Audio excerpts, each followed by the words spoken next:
The human society has a set of rigid rules of mannerisms. The mannerisms may include an individual's diction, dressing sense, body language, dining etiquettes, and so on. We are often judged by other people based on these parameters. The play starts with a scene at Professor Higgins' laboratory in the Wimpole Street.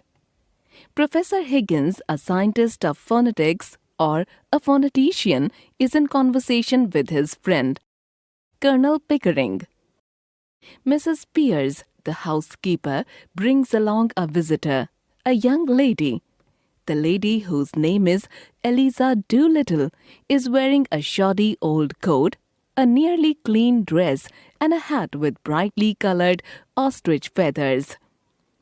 Professor Higgins recognizes her instantly and refers to her as the flower girl. He tells Eliza to leave as he has already recorded her accent, but the lady insists to stay.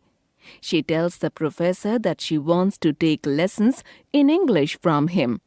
She is even ready to pay a shilling for the lessons. It is her poor diction that has brought her to Professor Higgins. She wants to learn how to talk in a polite manner as she aspires to work at a flower shop instead of selling flowers in the street. She wants to talk and look like a genteel lady. Professor Higgins thinks it will be a difficult task to teach Eliza. Moreover, a shilling is not an appropriate fee for the services. But Colonel Pickering comes to the lady's rescue. He remembers they are going to have the ambassador's garden party soon. He proposes to Higgins. I will tell you what.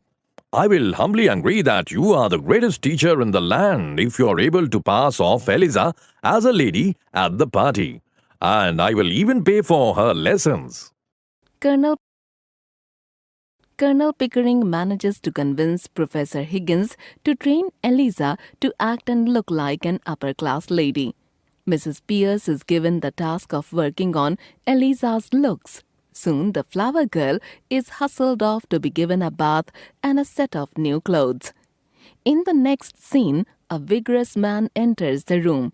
The man introduces himself as Alfred Doolittle, father of Eliza. He explains that he is concerned about his daughter meeting strange people. He warns that Higgins shouldn't take advantage of poor people.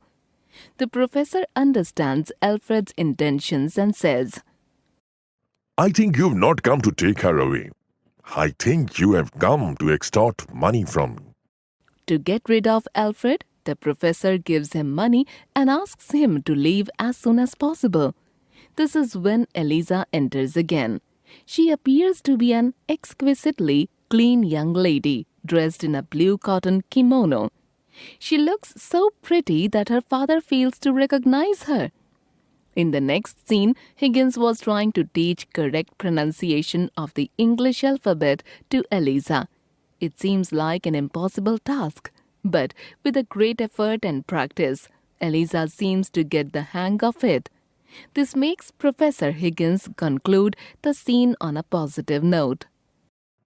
It's a tough job, my friend, but not impossible. He remarks.